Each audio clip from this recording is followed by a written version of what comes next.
દેશ આતંકી હુમલાનો બદલો માંગી રહ્યો છે। પહલગામ હુમલા મામલે મોટી ખબર હાલ તો સામે આવી રહી છે, જે એલઓસી પર સેનાને એલર્ટ રહેવા માટે આદેશ કરી દેવામાં આવ્યા છે। જી હા, આર્મી અને બીએસએફને એલઓસી પર લાઇન ઓફ કંટ્રોલ પર એલર્ટ રહેવા માટે આદેશ આપી દેવામાં આવ્યા છે।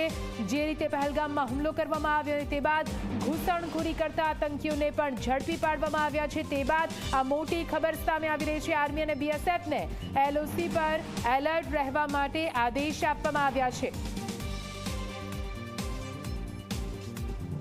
તો પહલગામ હુમલા મામલે મોટી ખબર સામે આવી રહી છે। લાઇન ઓફ કંટ્રોલ એટલે કે એલઓસી પર સેનાને એલર્ટ રહેવા માટે આદેશ, તમામ જવાનોની તૈનાતી વધારી દેવામાં આવી છે। સાથે સતર્ક રહેવા માટે પણ કહેવામાં આવ્યું છે, જેમાં આર્મીના જવાનો અને બીએસએફને એલઓસી પર એલર્ટ રહેવા માટે કહી દેવામાં આવ્યું છે, કેમ કે જે રીતે પુલવામા બાદ પહલગામમાં અટેક કરવામાં આવ્યો છે, શક્યતા છે કે હજુ કેટલાક આતંકીઓ ઘૂસણખોરી કરી શકે છે અને તેને લઈને આદેશ કરવામાં આવ્યો।